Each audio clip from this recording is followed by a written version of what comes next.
నమస్కారం అండి. వైవి సుబ్బారెడ్డి గారు చెప్పండి. చందు గారు నమస్కారం అండి. మీకు అట్లాగే ప్యానల్ లో ఉన్నటువంటి ప్రతినిధులు మిత్రులు హేమకుమార్ గారికి, రఫీ గారికి, అట్లాగే వీక్షకులకు అందరు కూడా ముందు నమస్కారాలు, శుభ సాయంత్రం అండి. రైట్ అండి, రైట్. Good evening. రామారావు గారు, ఒక అంశం ఇక్కడ జగన్మోహన్ రెడ్డి గారు పలు రకాల ఆరోపణలు చేశారు. ఒక్కొక్కటిగా వద్దాం. ముందుగా ఆయన వైవి సుబ్బారెడ్డి గారు అంశం తీసుకుని ఆయన 1978 నుంచి అయ్యప్పమాల వేసుకుంటున్నారు, గురుస్వామితో సమానం. వాళ్ళ ఇంటికి వెళ్ళి చూడండి, గోపూజ జరుగుతుంది, అలాంటి వ్యక్తి పైన అబండాలు వేశారని అని అన్నారు. సో ముందుగా అసలు కల్తీ నెయ్యికి సంబంధించి చూసుకున్న, ఆ తర్వాత డాలర్ల విషయం చూసుకున్నా కూడా 72,000 ఇండియన్ కరెన్సీలో ఏదో దానికి 14 కోట్ల ఆస్తులు వాళ్ళ కుటుంబ సభ్యులు టీటీడీకి ఇచ్చారంటున్నారు. కానీ ఇక్కడ కొంతమంది మాట్లాడుతుంది ఏంటంటే, దోచుకున్న దానిలో దేవుడికి కొంత రాసి పార్టీకి డబ్బులు ఇచ్చారు, ఇలా అంతా జరిగింది అంటున్నారు. అది ఎంతవరకు వాస్తవం? ఇంతటి నీచమైనటువంటి మనస్తత్వం మా పార్టీలో ఎవరికి లేదండి. వైవి సుబ్బారెడ్డి గారి కుటుంబ నేపథ్యం తెలుసుకుంటే, ఒక వ్యవసాయ కుటుంబం నుంచి ఆయన కాంట్రాక్టర్ గా, లేకుంటే ఆయన రాజకీయాల్లో వచ్చినటువంటి విధానం కానీ, ఆయన ఇంటి దగ్గర నిత్యం జరిగేటువంటి పూజలు కానీ, ఆయన అన్ని ఇళ్ల దగ్గర కూడా గోమాతలతోటి పూజలతోటి ఆయన నిద్ర లేచిన దగ్గర నుంచి ఆయన యొక్క దినచర్య ప్రారంభమైనటువంటి అంశం కానీ, ఆయన టీటీడీ అంశంలో అలా కదా రామారావు, నాకు ఒకటి చెప్పండి. దొంగ శ్రీవారి సేవలో ఉండి దొంగతనం చేయడం తప్ప కాదా? డబ్బులు వేస్తారు దొంగలు, ఖచ్చితంగా తప్పండి. ఇక్కడ మరి దాన్ని రాంగ్ అని చెప్పకుండా ఎందుకు 14 కోట్ల ఆస్తులు శ్రీవారికి రాశారు కదా, టీటీడీకి రాశారు కదా అని దాన్ని అలా కవర్ చేసి మాట్లాడడం ఎంతవరకు కరెక్ట్ అంటారు? కవర్ చేసి మాట్లాడలేదండి. ఇక్కడ స్వామివారికి సంబంధించినటువంటిది కొంత దొంగతనం జరిగినటువంటి మాట, ఆ డాలర్లు కానీ ఆ విలువైన వస్తువులు పోయినప్పుడు ఆయన దగ్గర నుంచి రాబట్టుకునేటటువంటి ప్రక్రియ ఏదైతే టీటీడీ టెంపుల్ కి మరలా కూడా ఆ నష్టము లేకుండా చేసేటటువంటి జాగ్రత్త తీసుకున్నారే, అది కొన్ని టీటీడీ బోర్డు సావర్నిటీ పవర్స్ ఉంటుంది.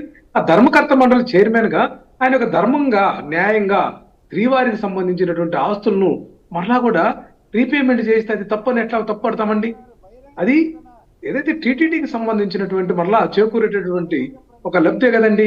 ఇక్కడ వీళ్ళంతా కూడా పొలిటికలైజ్ అనమాట. కక్ష తీర్చుకోవాలనే కోణం ఒకటి ఉంటే మా నాయకుడు జగన్మోహన్ రెడ్డి గారికి కానీ, అట్లాగే మా మాజీ టీటీడీ చైర్మన్, ప్రస్తుత రాజ్యసభ సభ్యులు ఆయన వైవి సుబ్బారెడ్డి గారి అంశం కూడా అదేనండి. ఆయన ఏదైతే తిరుమల తిరుపతి దేవస్థానాల చైర్మన్ గా చాలా భక్తి పారవశ్యంతో ఆ యొక్క పదవిని నిర్వహించి చాలా మంచి పేరు తీసుకొచ్చుకున్నారు. ఈ కూటమిలో ఉన్నటువంటి నాయకులు కూడా సుజనా చౌదరి కాడి నుంచి చాలా మంది వ్యక్తులు ఆ రోజు ఎంపీగా ఉన్నారు. ఆయన వాళ్ళందరూ కూడా టీటీడీ సేవలను మెచ్చుకున్నటువంటి పరిస్థితి ఉంది. మెరుగైనటువంటి సేవలను అందించింది ఆయన సమయంలో అనేటువంటిది అక్కడ భక్తులకు వెళ్ళినటువంటి వాళ్ళందరూ కూడా అందరికి తెలిసినటువంటి అంశమేనండి. ఎందుకంటే అక్కడ అన్యమత ప్రచారాన్ని నిరోధించడంలో కానీ, అట్లాగే పార్టీల యొక్క ప్రచారం కానీ, స్టిక్కర్లు వేసుకునే వాహనాలు కానీ, ప్రదర్శన కానీ చేయకూడదనేటువంటి అంశంలో కానీ, ఏదైతే వ్యర్థ పదార్థాలు ప్లాస్టిక్ కానీ, ప్లాస్టిక్ బాటిల్స్ కానీ, సంచులు కానీ లేకుండా నిరోధించే అంశంలో చాలా క్రిస్టల్ క్లియర్ గా ట్రాన్స్పరెంట్ మెథడ్ లో ఆయన టీటీడీ పాలక మండలి ఆ యొక్క పరిపాలన నిర్వహించారనేది వాస్తవం కదండి. ఎక్కడన్నా ఆయన హయాంలో ఎక్కడన్నా కూడా ఇసుమంత చీమంత రిమార్కు ఎవరైనా చెప్పగలిగారా? ఎవరైనా భక్తులు కానీ ఏదైనా సరే సాటిస్ఫై అయ్యారు?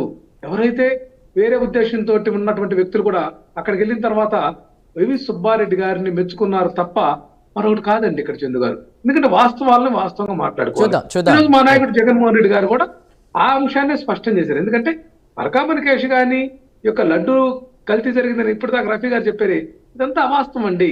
ఇప్పుడు వీళ్ళంతా కూడా ఏదైతే మా నాయకుడు జగన్మోహన్ రెడ్డి గారు గతంలో ఏదైతే విద్యుత్ కొనుగోలు, సౌర విద్యుత్ కొనుగోలు అంశంలో ₹2.49 కొనుగోలు చేస్తే వీళ్ళు ₹4.56 కొనుగోలు చేశారు. అంటే ఇప్పుడు ₹4.56 కొనుగోలు చేసింది నాణ్యమైన విద్యుత్ అని వీళ్ళు చెప్పేటటువంటి ప్రయత్నం. అదే ప్రయత్నం ఇక్కడ నెయ్యి అంశంలో కూడా ఇక్కడ పొన్నూరు ఎమ్మెల్యే ధూళిపాల నరేంద్రకు మంత్రి పదవి ఇవ్వలేదు. గతంలో కూడా ఆయనకు సంబంధించిన మెయింటెనెన్స్ ఉంది.